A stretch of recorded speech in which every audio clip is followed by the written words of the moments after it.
Hello everybody, welcome back to EduTap. In this particular video, we are going to solve SEBI Grade A Phase 2 Paper 2 of the year 2022. And mind you, this is part 1 of solving the previous year questions of Phase 2 Paper 2 of the year 2022. And in this particular part, we will be solving the question of accounts, management and finance. I hope you remember that in 2022, Phase 2 Paper 2 used to contain only 50 questions, which you have to solve in 40 minutes. Right. So what I will be doing is I will be solving the question of accounts, management and finance. And in the next part, you will again get the previous year questions of the year 2022. In the next part, you will get the questions of economics. You will get the questions of Companies Act and your costing. Okay. So this is how we have structured two parts to solve previous year questions of SEBI Grade A. Right.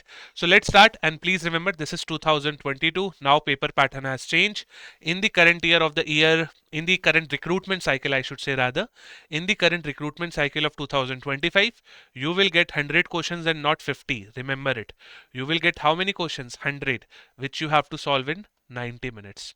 Okay, so let's move ahead. But before I move ahead, my friends, EduTap is giving you a brilliant guidebook which will help you to understand the nitty-gritties of SEBI Grade A exam.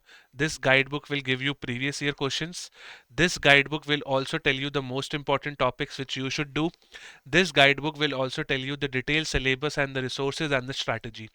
So if you want to download this masterpiece given to you by EduTap for free, you can check the description box of this particular video and you can download your copy today itself. Now let's start with the questions. First, I'm starting with the questions of finance.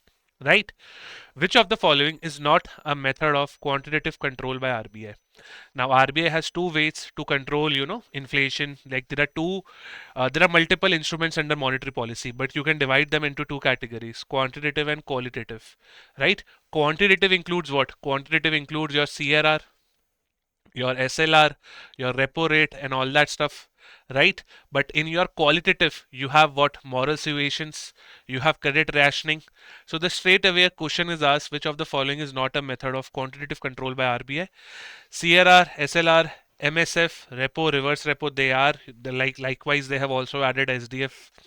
And the correct answer over here will be option number E, which is credit rationing. Credit rationing is a qualitative measure and not a quantitative one. Right? Now, why I have written SDF? Because SDF was added like just 1 year back, if I'm not wrong, or max to max 2 years back. So you should be knowing that what is the difference between SDF and reverse repo. Do let me know your answers in the comment box. Okay. So let's start, or rather, let's move ahead to the next question. This was easy one according to me. You could have solved it in the real paper also. Question number 2. Recently, SEBI has launched a mobile app Dash with the view to empower investors' knowledge about the securities market. Now we are solving the paper of 2022, and in 2022 there was a big current affair related to SEBI, that SEBI has launched a new mobile app which goes by the name of Sarthi. Right? This is basically like an investor awareness program. So you should be aware about SEBI related current affairs in the upcoming phase 2, which is scheduled on 21st of Feb. Right? So the correct answer for question number 2 is option number A. And yes, do not get worry if you don't know this answer, because this is not updated as per the current syllabus. This is the current affair of 2021-2022. Okay. But I'm assuming that this question is easy because this is very, very big news and everybody would have covered it. Right? Question number 3. Where any trade receivable are financed through trends, the concerned trends on the behalf of factor shall give within a period of dash days from the date of assignment or satisfaction thereof, as the case may be, filed with the central registry with the relevant details. Now again, this is based on RBI notification, and we have seen that in 2024 paper also, and you can also see that in 2022 paper also, they are asking questions from the RBI notifications. So please cover RBI notifications for the year 2025 attempt also, because you can definitely get a question. First, try to cover the last 3 months of RBI notifications and then try to expand it up to at least 5 to 6 months for the sake of safety. Right? Now the correct answer over here is option number A, which is 10. But don't worry if you do not know this answer, because this is not like relevant for the current year, right, in which we all are sitting. But still, I will rate this particular question as tough because many less people cover the RBI notifications. And in RBI notifications, they are asking you a factual detail. Therefore, I will rate this question as tough. Okay. So first two questions were easy. The third one was tough. Which of the following is applicable on dynamic QR on B2C invoice under GST applicable from 1st July 2021? Now, this is your finance current affairs. And in your finance current affairs, definitely we say that you should cover the current affairs which are related to your syllabus. GST is directly mentioned in your syllabus. Likewise, if you just recall, yesterday only, if I'm not wrong, 16th Finance Commission report is released. So if you are not covering that particular report, and if the question comes in the exam, then you will cry. So please, please, please do cover the updated 16th Finance Commission report because Finance Commission is directly written on your syllabus. Right? For question number 4, if you know the answer, then you can give me. I am not expecting the right answers because this is also not required to be done as per the current, I would say, current affairs, because this is an outdated current affair. So we will just tell you the right answer. The right answer will be option number A. But please cover the finance current affairs, SEBI related current affairs, RBI related notifications, or RBI related current affairs for at least past 3 months. You should also cover the budget and major highlights of economic survey. Why I'm saying budget? Because in 2024 there were questions from budget, so you should also do it. Economic survey, you can just read the highlights. Right, now let's move to question number 5. As per the recommendations made by the 15th Finance Commission, which of the following is not one of the 4 themes mentioned in the devolution of performance-based incentives and grants to states? Social sector, rural economy, power sector reform, government and administrative reforms, or manufacturing reforms? Manufacturing reforms. Again, focus 15th Finance Commission. But you know, as I told you, 16th Finance Commission is like the report was just released yesterday. So please cover it up. This is very, very important. Right now, again, I hope you will not be able to give the right answer for this because this is not updated as per the current requirements of the exam, right? 16th Finance Commission you have to study, not 15th. The correct answer for question number 5 will be option number E. Now, will this be tough? Yes, this is a tough question because many less people study the original report. And the last question was also tough, which was related to GST because this is not something regular in the news. Now, moving forward to question number 6. Which of the following statement regarding interest rate parity is true? Interest rate parity is basically showing you the relationship between interest rates and the exchange rate. Interest rates of that particular country and the exchange rate, right? So this is a factual question. This is a theme-based question, or you can say this is a concept-based question. If your concepts are clear, then definitely you can answer it. Now try to answer this question. What is your correct answer? The same goods first. No. Interest comes across different countries will evaluate be same, will eventually be same. There is an offsetting relationship between interest rate differentials and the exchange rate. Yes, this will be the correct answer, which is option number C. Now please do not go in the deep understanding of interest rate parity because this is very, very confusing concept and there are multiple formulas which you have to study. Then only this concept will go in your mind. So just remember the basic of it. So if I just see the 6 questions which have appeared in finance section of the year 2022. First 2 questions were easy. Every student should do it. Question number 3, question number 4 and question number 5 were tough. In fact, 6 is also tough. 6 is also tough. So you can see the paper level is like easy to tough. But the 2 questions should be done by everybody. It would be question number 1 and 2. If you are going wrong in these questions, then where will you get the marks from? Right? So third, fourth, fifth and sixth, they are tough. If you don't know them, don't worry. If it is tough for you, then it is tough for everybody. Right? Now let's move to management. The first question. Events like anger, frustration, humor can blur the decision-making capacities of a person and thus limit the effectiveness of their communication. These events act as which of the following type of barriers? Now we have multiple type of barriers in communication chapter. The question is asking you regarding anger, frustration and humor. These are basically emotions of a person. Therefore, the correct answer will be option number B. The correct answer will be option number B. Now I know psychological barriers are also known as emotional barriers, right? I have taught you management, so I know. But psychological barriers, the keyword will be related to your mind or related to the current state of your mind. Are you occupied in something and not listening to the message? That is psychological barrier. But emotional barrier was directly given in the option, so I will be choosing that because anger, frustration, and humor, these are definitely the emotions of a human being. Question number 2. Which of the following is true about organizational morale and not for motivation? So, morale and motivation is like a must do concept for all of you. Morale deals with the work environment and is primary factor driving the organization. A looks correct. Remember, you have to find the true for morale, but not for motivation. Morale acquires primary concern? No. Morale is a primary factor. Primary factor means what? One of the most important factors. But does morale acquire primary concern? No. Motivation acquires the primary concern. Primary concern as in like importance. First, I will give importance to motivation and then morale, because higher motivation will obviously lead to higher morale. But higher morale might or might not lead to higher motivation. So those who know the concepts of management, they can definitely say that B is incorrect. C, morale is an inter-psychological drive for an individual. For an individual, no, morale is related to group. So C is also eliminated. Higher morale lead to higher motivation of employees. This is a maybe case. This is a maybe, like ho sakta hai, but it is not like mandatory. So we will eliminate D also. The correct answer comes out to be option number A itself. Now I will rate this question as moderate because many less students cover the concept of motivation and morale. And the first question will also be moderate because this is not directly, solvable. You have to first understand the barriers and then you have to apply your brain. But yes, it can be easy for some, those who know the concepts. Right? Same goes for question number 2. It can be easy for those students who know the concept. Third one, identify the HRD subsystem where employee performance is increased with increase in his ability and knowledge. See, ability is increased with training and knowledge is increased with development.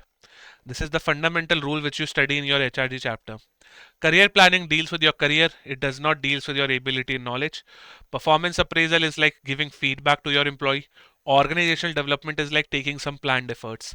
So my correct answer was option number A itself, and once you have A as correct, then why you are going ahead to read other options. Save your time. Question number 4. Identify the leadership style. Identify the leadership style where the leader has inspirational and charismatic approach. Inspirational and charismatic will only fall under one type of leadership which goes by the name of transformational leadership. Therefore, my answer will be option number B, transformational leadership. Right? Transactional cannot be your right answer. Authoritarian, autocratic was given by Kurt Lewin and they are also not correct. Delegative is again not correct. So my answer comes out as option number B. Next question, and yes, these two are looking easy. Question number 3 and 4, by the way, looks easy. Identify the role of manager where manager solves the problem, provide feedbacks, duly recognize his employees, and provides training and development and monitors work. So read the question number 5, and tell me the correct answer. Now we know the role of manager given by Henry Mitzberg, but these are not given by Henry Mitzberg. These are like random roles of manager which the examiner has put in the paper. Identify the role of a manager where manager solves the problem, provides feedback also, give recognition also, provides training and development also, and monitors the work. So this is a kind of an open-ended question. Open-ended as in like you have to choose that particular option which is broad, not narrow. Right? So performance management, developmental, providing perspective, change agency. C and D can straight away be eliminated. Providing perspective doesn't make any sense. Change agents are people who you hire to make sure that your company is working on the right change. Like these are special agents who come in your company and they promote change. None of the above is also not looking correct. So what will be the answer? The correct answer is performance management.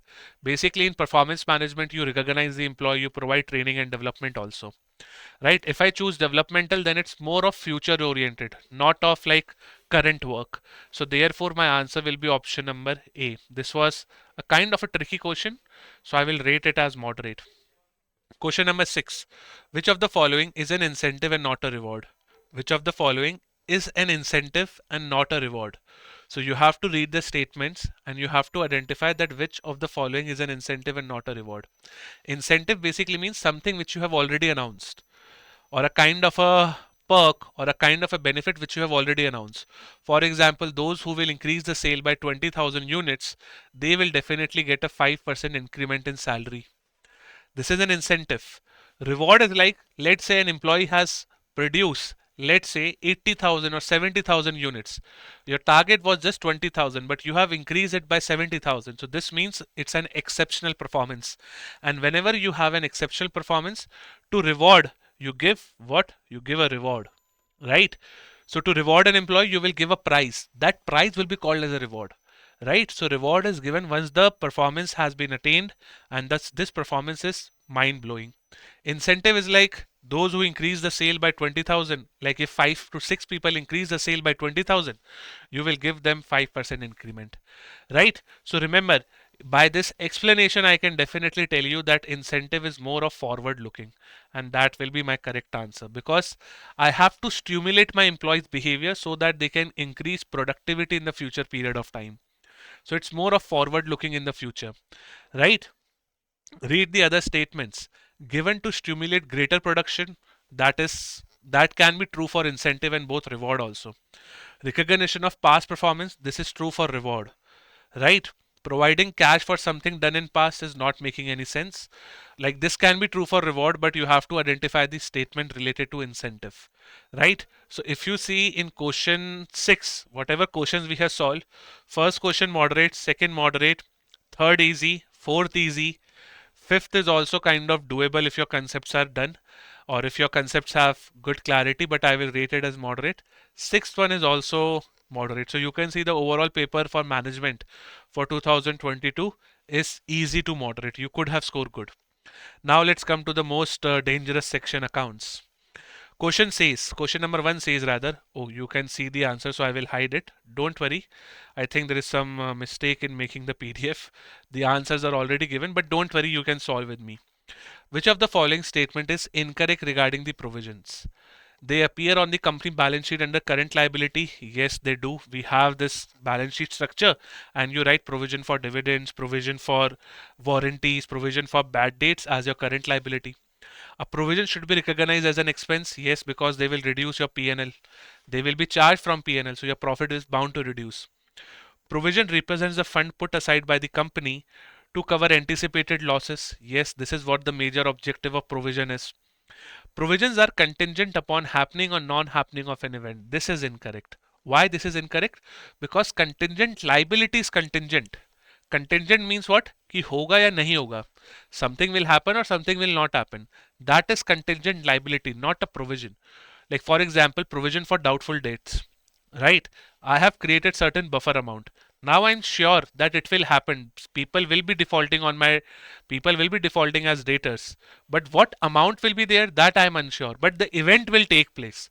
So you cannot say that provisions are contingent. Therefore, D is eliminated and D will be the correct answer.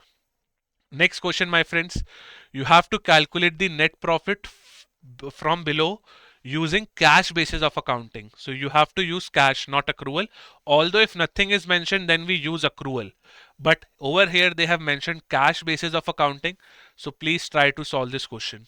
Calculate net profit from below cash basis of accounting for the year ending 31st March 2021. Now on cash basis, will you take sales which is done on credit? No, right? Because cash basis says that you have to record the entry only when the cash is received. In sales credit or in your credit sale, there is no money which you are receiving. So item number 1 will automatically be removed. Cash paid in salary, yes, this is your expense, so minus 25,000, or you can just write 25,000 as a cash outflow. Advance received, yes, you have received advance of 40,000. Although this advance is of 2020 to 2023, we are making the balance sheet on 31st March 2021, but still we will include it because this is cash basis. Cash basis says what? Whenever you get the money, you will do the accounting, right? Whenever you get the money, you will do the accounting.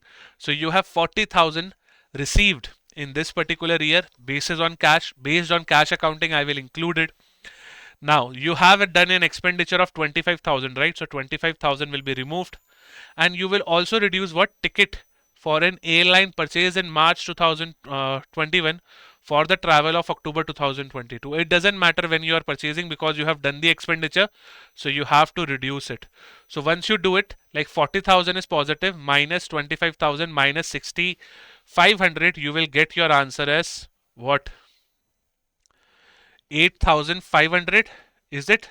Let's check. Yes, it is there in the option. So I will mark my answer as option number C. Let me check. Is it correct? Yes, the answer was correct.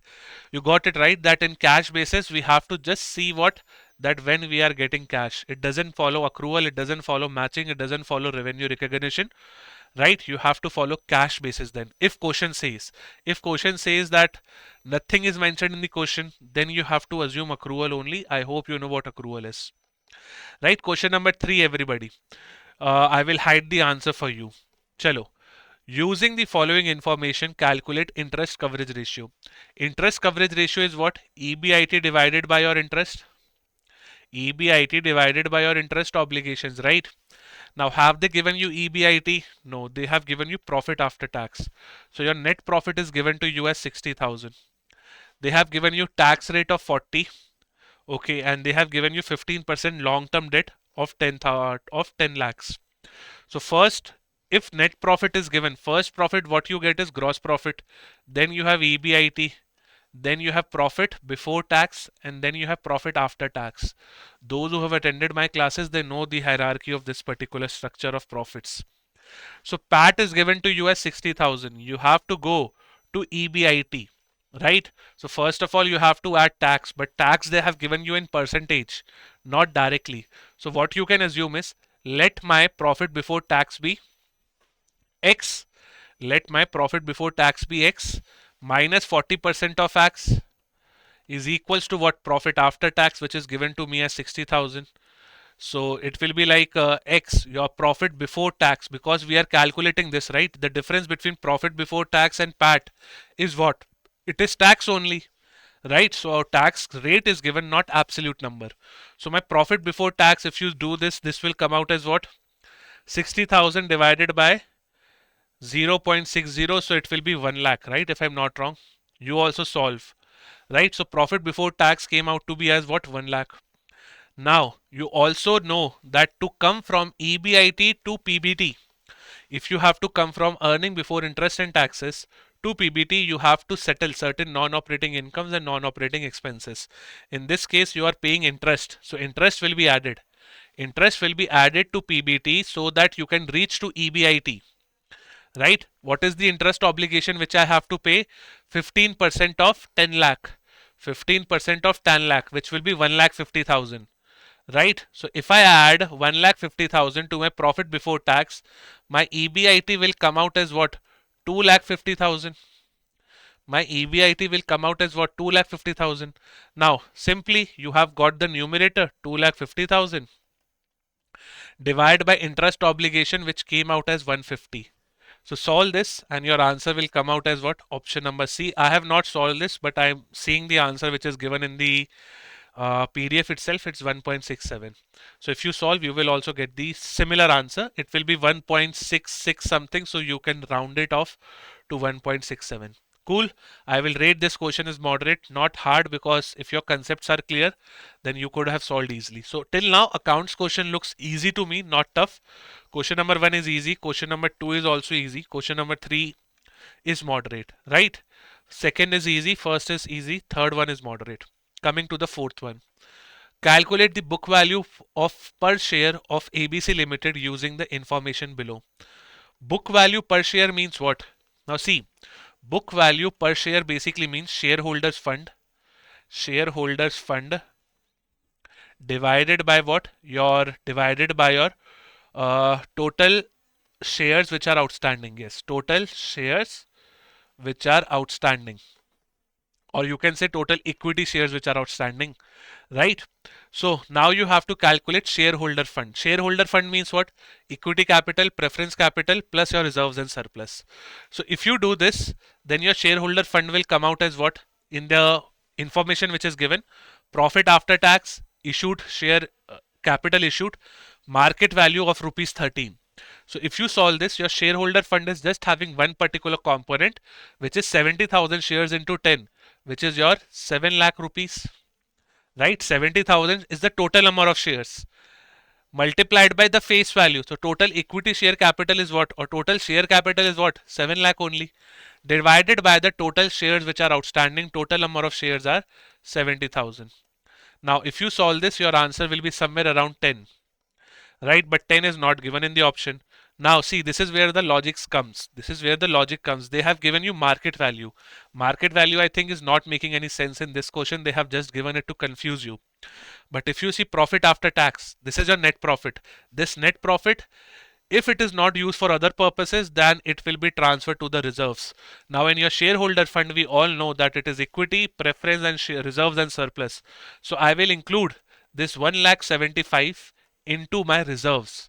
Although they are not labeled as the reserve directly, although they are not labeled as reserves directly, but we are assuming, because if you solve the question with the basic method, your answer is not coming. So you have to assume something, that profit after tax which is given, this will be your reserve and surplus, right? So it is 175. So if you solve this, like do the calculation for me, it will be what, 875 in the numerator divided by 70,000. If you do this, what will be your answer? 7 lakh plus 175 divided by 70. Your answer, if I'm not wrong, will come out as what? Uh, like solve it. I will also open my calculator because I'm not that much good in mathematics. So 875 divided by total number of shares, right? 70. So my answer is coming out as option number B, which is 12.5, right? So I hope you would have also solved it. But yes, my assumption was that profit after tax will be transferred to reserves and surplus. Cool. So this is my question number 4. Now let's come to question number 5. I hope you are solving with me. Calculate gross profit ratio. Gross profit ratio is what, my friend? Gross profit divided by sales into 100 for percentage conversion. Now solve it. Sales is given as 1 lakh, purchases is given, carriage inward is given, wages is given, salary को ignore करना है because salary is not the part of gross profit calculation.